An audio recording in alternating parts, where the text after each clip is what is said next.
Marvel Snap's weekly card releases are a little bit wonky for our second week here because they are not releasing a card the last week of December with the holidays. So today, December 20th, we're getting two new additions to Series 5 in Darkhawk and Sentry. Today's video is going to run through three different deck lists for each of these cards that are theory crafts I'm looking forward to trying out once they get added to my collection. Let's go ahead and dive on into taking a look at the card text and talking about how I think you can best leverage these cards with some sweet deck building. The first of these two new cards is Darkhawk, a 4 energy, 1 power card with the ongoing effect this gets +2 card for each card remaining in your opponent's deck. In the average game of Marvel Snap, you draw 9 out of your 12 cards, meaning Darkhawk is going to, on average, be 7 power for 4 resources at the end of most games. This is a little bit below rate compared to other 4-drops like Rescue or Jessica Jones, but with a couple of cards that add some good synergy to Darkhawk, we quickly pump that number up. Korg adds 1 rock to the opponent's deck, meaning we get +2 power at the end of the game. Black Widow denies our opponent a card draw for another +2. And Rock Slide, a 4 energy, 6 power card, puts 2 rocks into the opponent's deck, which turns into +4 power for Darkhawk. Let's go ahead and take a look at what we can do with these 3 additional support cards for Darkhawk in a few deck lists here. First up, for Darkhawk, along with its core package of Korg, Black Widow, and Rock Slide, we're mixing in some additional disruptive elements here with Iceman and Scorpion, along with Beast, who can bounce all of these cards back to our hand to reset and deploy their effects again. Beast also works quite eloquently with Devil Dinosaur, who gets more stats when our hand is larger. And if we're playing Darkhawk and Devil Dinosaur as powerful ongoing effects that we are enabling, Mystique becomes a natural inclusion as well, so we can leverage those effects even more potently. A really nice curve at the top end of our deck is we can Moon Girl, duplicate Mystique on 4, play Darkhawk on 5, along with something like Korg to make our opponent's deck larger, and then on turn 6, we can deploy both Mystique twice to copy Darkhawk's effect up. We're also leveraging a copy of Psylocke here as a 2-drop that gives us an additional energy the following turn, because Darkhawk, Moon Girl, and Rock Slide are all excellent 4-drops that we wouldn't mind playing out ahead of curve.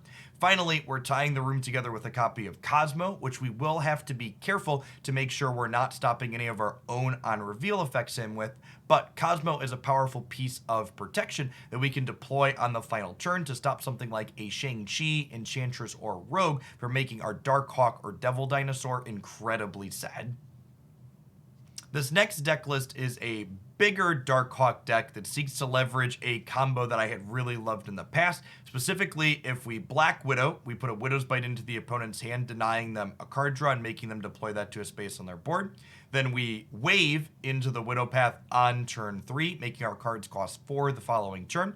Then we Odin to that path on 4, triggering Black Widow again, giving them another Widow's Bite, and then waving them, turning that Widow's Bite into a 4-cost card, denying them an additional 2 draws, or forcing them to spend 4 energy on the 5th turn to deploy that Widow's Bite out. These combo alone makes your opponent draw 3 less cards over the course of the game, which is an additional 6 power for our Darkhawk. Another kind of nice combo this deck is capable of setting up is if we Wave on 3, we can play Sarah on 4 to then Odin our Wave on turn 5 to allow us to play any 2 cards that each cost 3 from our hand, while our opponent will typically be locked into a single 4-cost play. Because we're playing things like Wave and Psylocke to accelerate to energy ahead of curve, I've got a couple of additional expensive cards in here, such as Dr. Doom, Arrow, and finally America Chavez to make the whole deck more consistent since she can't be drawn until turn 6. Overall, I'm definitely going to be interested to see if this deck is capable of keeping up with the other decks that are going really big in the game right now. Finally, for Darkhawk, while this list isn't particularly fancy, I think one of the strengths of the enablers around this card is that they're all just pretty reasonable disruptive cards. Korg and Black Widow are cards that I've played in a variety of decks in the past, and Rock Slide's a card that's always felt like it was close, but didn't quite make the cut, and the added synergy with Darkhawk feels like it could potentially put it over the top here finally. This build is just good disruptive cards past those. Scorpion, Shang-Chi, Enchantress, Storm plus Jessica Jessica Jones to lock up single locations, as well as Magneto to top us off with the stat stick. This list is probably the least flashy of all of the Darkhawk lists that I have to feature here today, but I think there's a good chance it's also the most powerful.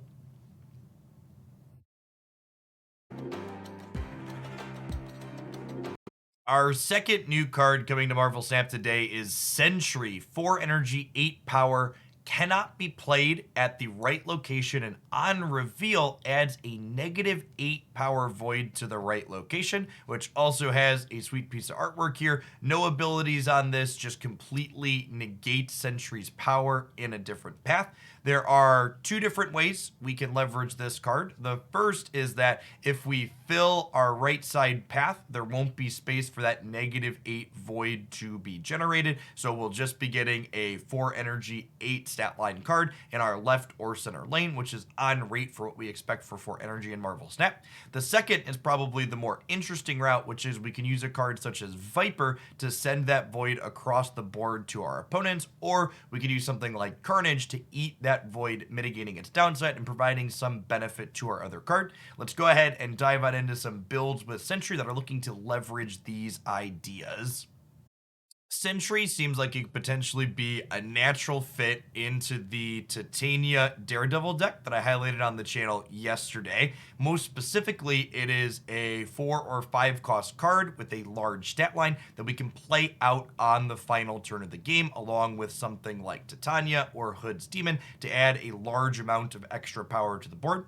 One noteworthy interaction in this deck in particular is that if we're able to Professor X the rightmost path, that will prevent something like the void from being added there, mitigating Sentry's downside. We're also playing Viper in this shell anyways to donate Hood on occasion, and Sentry's void gives us another good card to be sending across the board with that. And then obviously we have Carnage here as well in case Viper or Professor X can't show up to mitigate the downside of our 8 statted 4-drop. Sentry is another card that seems like it could just be a quality upgrade to this disruptive core that I'm a big fan of. It is a 4 energy, high stat line card that can follow up a copy of Storm if she's played at the center or left side of the game. It also works quite nicely on the final turn alongside a 2-drop like Lizard or a 1 energy play like Hood's Demon. I think the flexibility of having a Shang-Chi, an Enchantress, or a Sentry alongside other reasonable cheap plays gives us a lot of flexibility and gives our opponents a difficult time playing around everything that our deck could be capable of.